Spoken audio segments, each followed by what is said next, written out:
Today, the Navy is about to feel real terror. They are about to get completely roasted by the giants, Luffy in Gear 5, and even Sanji. Well, mostly under Sanji's feet, though. And by the end of this episode, we're finally gonna find out the real goal of Blackbeard's terrifying pirates. Back in Egghead, Bonnie's absolutely wrecked after leaving that secret room. She tells Vegapunk she saw all of Kuma's memory. The old man's all sad because he broke the promise he made to her dad. Just minutes ago, Bonnie was ready to rip the old man's head off, but now she's back to her child form, giving the old man a hug and apologizing. Then, that big mouth of hers asks him to hold out his hand, handing over Kuma's 10-year anniversary gift. It's a sapphire necklace shaped like the sun. Bonnie's pumped because it reminds her of her hero, and Kuma's hero, Nika, the sun god. The old man's like, who would have thought that kid would turn into this? Bonnie asks if Luffy's the son of Kuma's best friend, and Vegapunk says even he was surprised when those two showed up together. Then he tells her everything that happened while she was going through Kuma's memories. A lot went down, right? I mean, she spent like 6 episodes watching that stuff. But finally, the moment we've all been waiting for. We're back to the present where the action is hotter than a barbecue on a summer day, my friend. Bonnie's literally in Saturn's palm, saying it's all his fault. He's the one who made her dad suffer and lose his humanity. The soldiers point their guns at her, and Sanji's pissed because he's stuck. It's not just him. The other 2 weaklings are frozen too. Meanwhile, Luffy's about to pass out asking for food. Please, just a little piece of meat. Atlas says she would get him some but can't move because of the Gorosei's power. The Marines report that they've captured Vegapunk's bodyguard, and poor Sentomaru, aka Big Mac, got beat up before being captured. Kizaru's also face down on the ground, totally immobilized. Looking straight into Bonnie's eyes, Saturn says her dad is dead. He already became a statistic. The Marine HQ wants to know what's happening, but the regular soldiers have no clue. Only the Commodore level can enter the island. Over in frozen Let It Go land, people are reading the news and can't believe the new Yonkou has Vegapunk hostage. They're saying there's no way this ends without some blood being spilled. In another country, they're saying Egghead is even more surrounded than Ohara was, and they're wondering if Dr. Vegapunk is okay. Back at the Revolutionary Army base, Dragon asks where Kuma would go if he had any control over his body. The Funko Pop Head guy says if it were him, he'd attack Mary Joie without hesitation. But Kuma? Nah, he'd go somewhere else. Saturn says it's time for Bonnie to meet her dad in the afterlife. The soldiers get ready to fire, and everyone's freaking out. But Bonnie tells him to screw off, and says if she's going down, she's taking him with her. She uses a distorted future of Nika. Saturn can't believe his ears when he hears it. He's even more shocked when those giant arms land right in his face. And even more shocked when Bonnie's attack fails and doesn't even tickle him. The bastard starts squeezing her harder, saying she only knows Nika's name because she's Kuma's daughter, but she has no clue what Nika really is. He says she still hasn't connected Nika with the white version of the Straw Hat Pirates, and calls her dumb as a rock. Meanwhile, Luffy's stuffing his face with Happy Meal toy, eating the toy that comes with the meal. Saturn asks who gave him food, and the soldiers are like, not us. So that crusty geezer ordered them to slap some sea stone cuffs on Luffy as soon as possible. Up above, Bonnie was trying everything, but she could not even change the Gorosei's age. And the old demon just laughed, saying she could not touch him because he was the one who gave her that power in the first place. The shock hit her so hard her nose started bleeding like she just read the plot of Attack on Titan. He explains it was all just a little science fair project. They tested if they could give a devil fruit power to a literal baby using fruit extract. Turns out, the age fruit was a hit, but totally useless in his opinion. What really matters, he says, is the power to transform into any possible future version of herself. Then this crusty lizard starts mocking her for believing Nika is real. But Bonnie snaps, screaming that he is real. She's been searching for Nika ever since her dad got turned into a walking USB drive. But Saturn says her being this weak only proves she is starting to doubt Nika exists at all. Her dad also believed in that fairy tale one, even said he wanted to save people like Nika. And as if that was not evil enough, this guy casually drops that he did drug experiments on her mother too. Bonnie's heart is beating like it is about to call it quits. Then suddenly, boom! A meteor crashes onto the island, blowing everything up like the season finale of an action anime. Bonnie keeps crying, saying all of this is Saturn's fault. Vegapunk loses it and asks if all this pain was really just one of his sick experiments. The old man cannot believe Saturn had the nerve to offer Kuma a deal to save his daughter, as if he was not the one who caused all of it in the first place. But Saturn, full of himself as always, tells Vegapunk to walk a mile in his boots. Would he care about the emotions of bugs?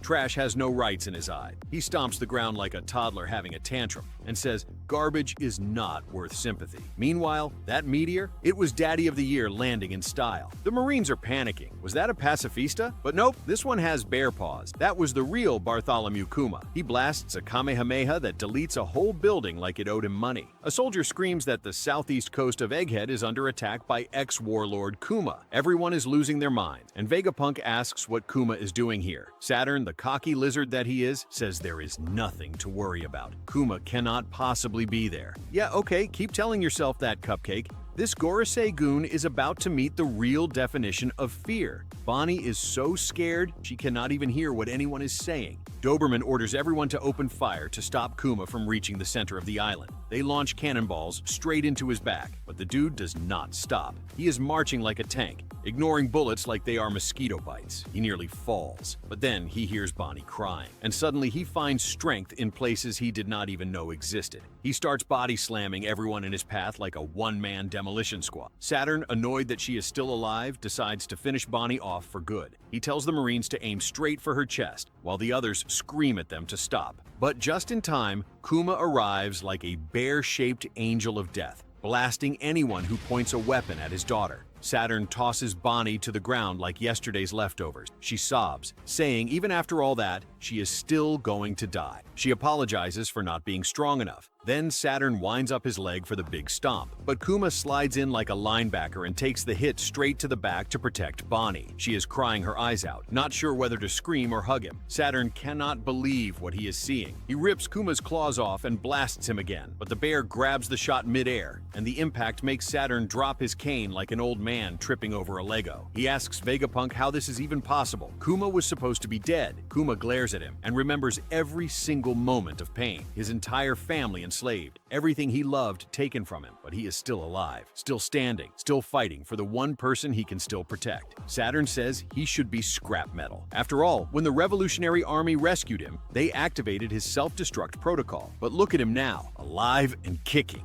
And with all that pain built up inside, he throws one punch fueled by every ounce of rage he's carried for decades. And that hit sends Saturn flying like he just got launched out of the One Piece universe. Everyone is stunned. Bonnie is sobbing. Kuma's punch was so strong, it sent Saturn flying and knocked down a bunch of buildings. They came crashing down on that fool, squashing him like a pancake. The crew was absolutely stunned, unable to believe their eyes, and the Marines were just as shocked because he literally just punched one of the most powerful authorities in the world. This punch made Luffy's smack on the Celestial Dragon look like child's play. After that, Kuma collapsed to his knees, and the soldiers rushed to rescue Saturn. Bonnie kept crying, but the Straw Hats could finally move again. They rushed to take Bonnie, but Sanji told them to stop, because even though Kuma was all stiff, he managed to move just enough to get to his daughter. But the worst part was when Sanji realized the FBI could be knocking on his door any moment now, because now he knew Bonnie was actually a kid. Kuma hugged her, and Frankie was out here competing with the girl to see who could cry more. Vegapunk was completely lost because he had installed a self-destruct device on Kuma, and once the switch was flipped, he should have been completely immobilized like a vegetable, and even science couldn't explain it. He says it's not physical strength that makes pirates special. Meanwhile, Kizaru was finally getting back on his feet, and Sentomaru, all battered up, was happy Kuma made it. But the soldiers were freaking out because they couldn't find Luffy anywhere. They didn't know how to report that he'd just dipped.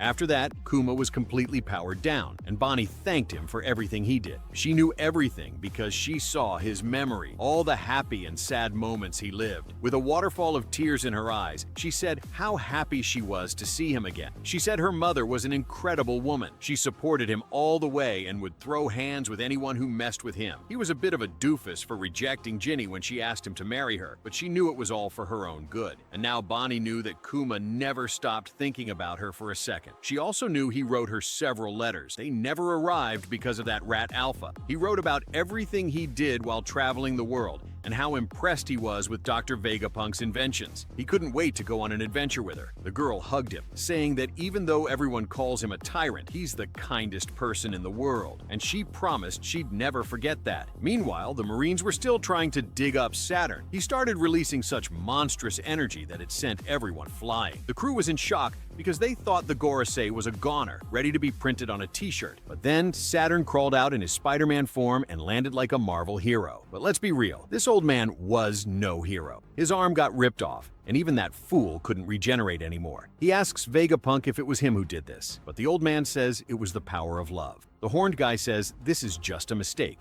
and starts regenerating again. His horn gets all shiny and his arm is good as new. The backyard chef asks how his body regenerated so fast. Now that the Gorosei was all good, he says he doesn't need Kuma anymore and starts throwing his claws at him again. But Sanji comes in with a kick to stop that old bearded dude. Frankie shouts that Kuma helped them out a bunch of times. He then readies a laser beam to blow that bum away. But Kizaru stands up and says they've really grown. The giant robot stabs Saturn and tells him to go to hell. But Borsalino pops up behind him, saying, "Show me how strong you've gotten," and kicks him right in the face, sending him to the ground like a pigeon turd. Bonnie says Kuma isn't moving, and Vegapunk tells Atlas to carry him to the lab. She carries him on her back, and Applehead says he'll take care of Saturn. They should focus on Bonnie and Kuma. Kizaru asks if they're going to let them escape, but Saturn doesn't care. Vegapunk calls him a coward because he doesn't have the guts to finish him off. He even calls him Borsalino and remembers when they used to have fun as best friends. On the ship, Doberman listens to Saturn's order to punish those who defy the world government. In other words, he's calling in a full-on buster call. This island was deemed a threat to the government, and it's about to get a destruction call to wipe everything out. But this time, they wouldn't have to wait for the ships to arrive because they were already surrounding Egghead. They were ready to burn the entire island to the ground with not even a single soul left alive. Vegapunk freaks out when he hears the buster call. Saturn says that those who study the world's secrets, those who carry the blood of a lost race, and those who awakened an ancient god must be completely obliterated. The buster call was finally activated. Vegapunk asks Saturn to cancel the order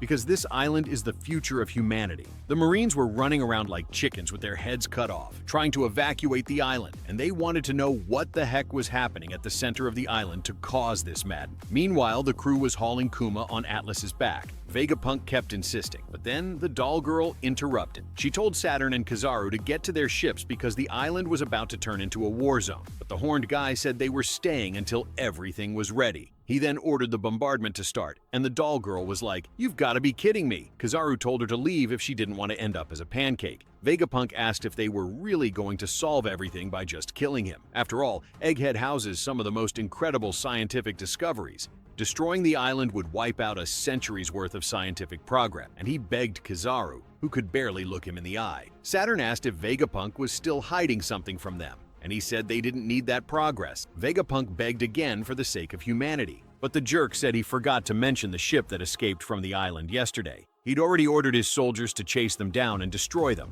because there might be someone who knows about the Void Century on that ship. And to make sure no one survived, he sent a warship to turn them into chopped meat. Vegapunk lost it because those people were innocent and didn't know anything. But Saturn said they were complicit, just like the people of Ohara. They broke the law and got what they deserved. So all of them, along with the island, deserve to be wiped out. What a nice guy Saturn is, huh? Just setting humanity back. The ships were almost ready to fire. The Straw Hats took the opportunity to escape through the vacuum rocket while Vegapunk distracted the ace. Bonnie asked what would happen to Vegapunk, but Sanji told her not to worry because he'd go fetch the old man. He then called Nami to check on things. He explained that Saturn triggered that damn buster call. Chopper and Usopp were freaking out, saying they couldn't take any more of these destruction calls. Imagine Robin, who's about to get her third one, considering she already survived one when she was 8. Chopper told her to keep resting, and Nami asked if Luffy was down there. Sanji didn't know where he was, but figured he was fine. And Zoro was still fighting Rob Lucci. Jinbei went to help Zoro so he wouldn't get lost on the way back. The problem is, they couldn't use the Vega Force to take them to the sea anymore. Kizaru destroyed it, but then she said that Brook had an idea to escape. Meanwhile, Brook was cracking up, saying that carrying a ship on land was nothing for him. Lilith said he was a genius, because this way they'd reach the exit super fast, since he froze the clouds to make the ship slide. But then she asked how they would stop the ship, and Brook looked like he was caught in headlights. He took a hit when he admitted he hadn't thought of that part. She screamed that they were going to crash if they didn't do something. Meanwhile, the ships kept surrounding the island, and Doberman said the barrier was still up. So he gave the order for the ships to destroy the central factory and Egghead City. And finally, the terrible buster call began. It was bullets, punches, and explosions everywhere, and the city started being completely obliterated. Meanwhile, Luffy kept stuffing his face, eating like a hippo. The soldiers ask if that's the Straw Hat and order them to capture the Yonko, but they get blasted by cannonballs before they can do anything. The bombs just keep coming, and the soldiers are screaming to wait because they haven't even run yet. To make things worse, there were pacifistas shooting their laser beams that were setting the city on fire. Vegapunk can only watch in despair as everything he worked for gets destroyed right before his eyes. He can't believe all his effort is being thrown down the drain, and there's nothing he can do. The future of humanity is doomed, and his dreams are shattered. Saturn orders Kizaru to do what needs to be done, and holding back his tears, he walks towards Vegapunk to execute the guy. Sanji shows up, asking what the hell Vegapunk is still doing here. Atlas's group was escaping on the vacuum rocket, but, of course, good things never last, because Kizaru suddenly appears beside them and whips them with a laser beam, slicing their ship in half. The crew flies off, and Sanji speeds off, yelling he's going to save Bonnie. The rest of them can just figure it out. Saturn tells the pacifistas that the targets are Bonnie and Kuma. They prepare missiles to exterminate them both, but the pacifistas recognize Bonnie and hesitate. The real Kuma grabs Bonnie mid-air, and Saturn laughs, saying this is so ironic, because Kuma sacrificed himself to save Bonnie, and now his own clone is going to kill her. He says it's a fitting end for these insects. Vegapunk watches Bonnie fall and says that when he found out she had become a pirate, he shook in his boots because he knew a horrible future was waiting for her. One day, the pacifistas with her father's face might be ordered to execute her, but outside, the Marines failed to destroy the escaping researchers. Their ships were completely obliterated. In their last breaths, one of them sends a message to Kizaru saying that someone is heading straight for Egghead. Egghead Island was getting totally wrecked, and out of nowhere, Toei threw in some fucking 3D into the anime. But hey, we're rolling with it. I was this close to exploding at home with all that quality. The Marines pointed their little piercing toys at Luffy in whale mode, and he just tells them to try their luck if they think they stand a chance. The kid starts snoring like a motorcycle and does a super digestion move that instantly snaps his body back to normal. And the chubby guy is already trying to learn how to eat that much without gaining a pound, just sitting there wondering where all the food went. Suddenly, bombs started raining down where they were. Luffy grins, and the guys were getting swallowed by the flame. Someone asked where the Straw Hat went, and all they got was laughter along with the drums of freedom. The Marine says even though he's a Yonko, they have the numbers. So the three of them were going to grab him with Kairoseki together. They pulled out their handcuffs, but before they could finish counting, the ground started bouncing like a trampoline. Everyone got thrown into the air and ran straight into the kid cosplaying as Jack Frost, sprayed all that white powder in his hair, but let's be honest, it looked like he snorted a bit too. He's bouncing around like a 5-year-old, and the soldiers who were full of courage just moments ago take the chance to leg it. Back on the ships, they kept launching cannonballs at the island, and I cannot handle this CGI. It goes from 3D to 2D in 1 second.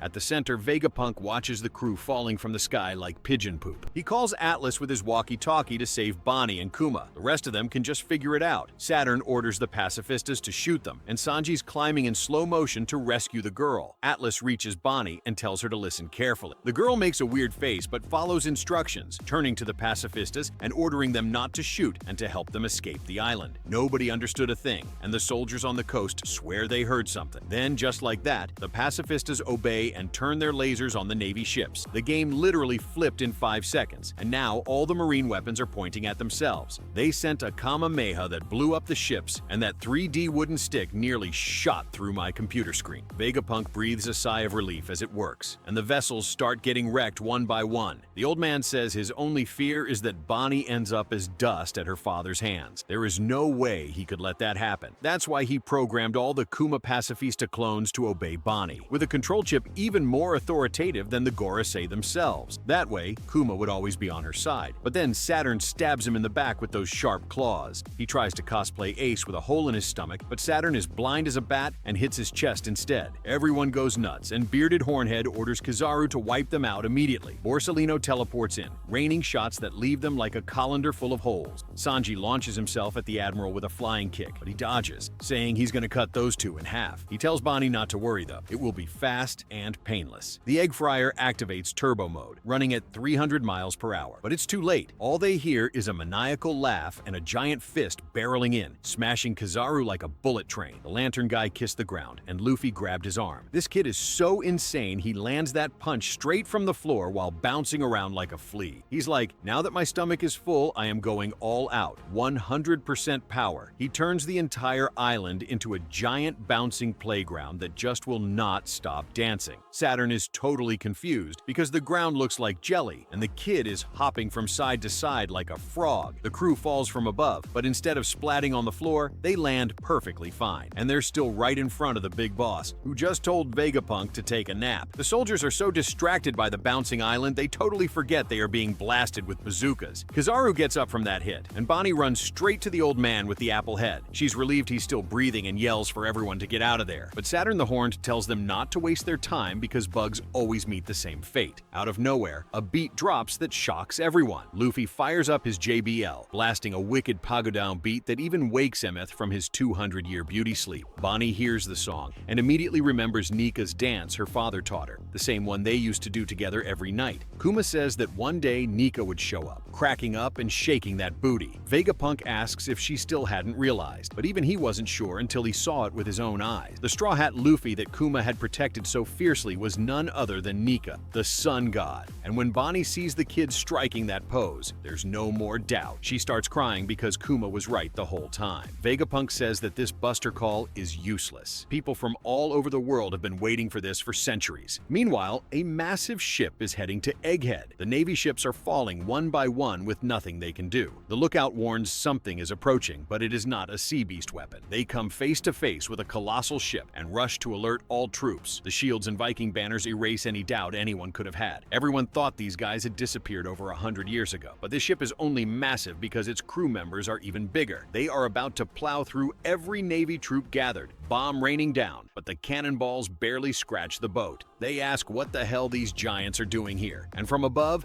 none other than the giant warriors Dory and Brogy jump down, playing seesaw and sending those weak soldiers flying. They draw their weapons and destroy those warships like they're toy boats. Brogy says they came for the Straw Hat. Dory is hyped to see the sun god. Now the brawl is about to go full throttle, my dude. The Marines bolted in panic as soon as they saw the giants. Brogy smashed the ground with his axe and sent those guys flying like action figures. The two of them jumped onto Egghead Island, shouting that they came for the Straw Hat. Their crew showed up right after, running over the Navy and storming the island. And they told them to take care of the annoying ships around the island. Kashi and Oimo took charge and charged forward, smashing the ships like they were little toy boats. The Navy soldiers were freaking out, asking why all these ancient giant warriors were on this island. They tried firing cannonballs to stop them, but another ship got obliterated before it even had a chance. The warriors were slicing warships one by one, turning into the ultimate nightmare for every troop. From up in the clouds, Usopp was spotting the giants and screaming that the masters had arrived. But with that size, he didn't even need binoculars to see them, right? He was worried, thinking he'd never see them again, even if they went back to Elbaf. He remembered when the whole world feared the giant pirates. But they split up because of a fight between the two captains, Dory and Brogy. The Straw Hats met them in Little Garden in the middle of that battle. It had been going on for so long, they even forgot what started it. Usopp said he wanted to be a brave sea warrior like them. Oimo and Kashi had met them back when they were gatekeepers at Eni's lobby for 50 years, and now they were all gathered on Egghead to help the crew escape this nightmare. Edson could not believe they had such strong allies. He said they must have come after reading the government news, and now everyone was getting ready to make a run for it. Nami asked where Brook was, but could only hear Lilith screaming. The skeleton said to chill. He was coming with the Sunny. He was totally relaxed, not even thinking about how to stop the ship. Lilith screamed that if they fell off the island, they'd crash into the barrier and blow up. Meanwhile, Zoro was locked in a fight to the death with Rob Lucci, and Jinbei was flying like a manatee to help the swordsman. Zoro told Tigger to stop bugging him because he was in a hurry, but the little punk said only the winner gets to say that. He lunged again with those sharp claws, claiming he heard the swordsman was a burden slowing down his crew. Zoro dodged a kick and blocked the maniac ready to slice someone. Lucci said they were a bunch of idiots who couldn't leave a single member behind. So as long as the mop head is breathing, the Straw Hats will stay trapped here. But his logic is completely whack, right? Because if by some miracle he killed Zoro, the Straw Hats would challenge the devil himself for revenge. Down below, over 30 Navy ships had already been sunk. Vice Admiral Red King ordered the smaller and medium ships to fall back, leaving only the warships to push forward. He ordered them to shoot the pacifists, but he couldn't believe they had to attack their own guns. Meanwhile, in the middle of the forest, two crazy maniacs were just chilling. Yep, Van Augur and Katarina Devon lost in the woods like nothing was happen and thinking about how to spice up this fight even more. In the center, Bonnie could not believe her eyes. Luffy asked why she was crying like a total baby. And of course, she said she was crying because she had been looking for him all this time. Luffy asks if she hit her head since he was with her the whole time, but she says she did not know he was Nika. The kid had no clue what she was talking about, and she tells him she always wanted to throw rubber punches like him. Then he remembers that embarrassing moment from earlier when she barely tapped Saturn, but she screams that she wants to see the real punches since he is the big boss, and she tells him to punch that old bearded guy in the face to get back at Vegapunk. Luffy is totally confused, and his eyes practically popped out when he saw the scientist on the ground with a hole in his chest. Saturn says these bugs deserve nothing but death, but Luffy disagrees and says he will get everyone off this island, telling Bonnie to learn how to throw a real punch. He was about to unleash a massive beatdown until Saturn fired an invisible haki shot that stopped him. But of course, he did not give up and spun back like a helicopter, asking what the heck he was doing hurting his friend. He unleashed a rubber dawn machine gun that scraped Saturn's face, rained down a storm of punches that slammed into the miserable villain's face, and Bonnie just watched the Liberator warrior who was going to save this world someday. The Gorosei was almost turning into a pancake from all the punches he had taken. Luffy finished him off with a crushing punch loaded with haki, sending Saturn flying backwards while doing a Michael Jackson moonwalk, and after wrecking that trash across the buildings, he laughed like nothing happened. Atlas screams that this is their chance to escape. She told Bonnie to activate her float mode and fly over the island. The girl asked Vegapunk to come with them, but the old man told her to go ahead, because he is a medical expert and knew that moving now would kill him. But Kizaru shows up again saying he will die even without moving, and fires a deadly laser to kill two birds with one stone. But the Friar of Fate arrives with a once-in-20-years move and blocked that Raduken with a simple kick. Borsellino is jaw-dropped, and Frankie even more, screaming that it was a laser beam. Sanji says he does not care because love is stronger than light, and I just hope all that love is for Vegapunk, or you better get ready to turn into a softie in jail, my friend. Kizaru says if that were true, physics would not exist. The Supreme Cattle tells Frankie not to let Bonnie get hurt, and to get out of there while he handles the Lantern Guy. Bonnie did not want to go without Vegapunk, but the old man said she needs to go with Kuma, and they fly off toward the northeast coast. Luffy starts cracking up while bouncing, telling Sanji that this was insane. Kizaru says he will lose face if he leaves without the heads of the two, but the Egg Friar says he just has to write an apology to the Navy, and it is all good. Saturn was buried under the rubble, and Katarina asks if he is not one of the five elders. She asked what kind of power that was, and said she had never seen an elder descend personally to the lower world, but that was a huge help. She put her hand on his leg and said the mission was complete. Saturn asks why they are here. He never imagined that the level 6 impel down savages would be someone's pawns, but she says Teach is special, just like her lineage. The bearded guy says they are always plotting evil plans and asks again what they want. Van Augur's answer? Nothing less than the world. Saturn tries to crush them, but the two bounce away. After all, the mission was already complete. Now that she touched down, she could transform into one of the highest authorities in the world. Big Nose asks if Augur could not have teleported them farther from the island, but he says he is still training. But behind them was undoubtedly one of the ugliest characters in the anime.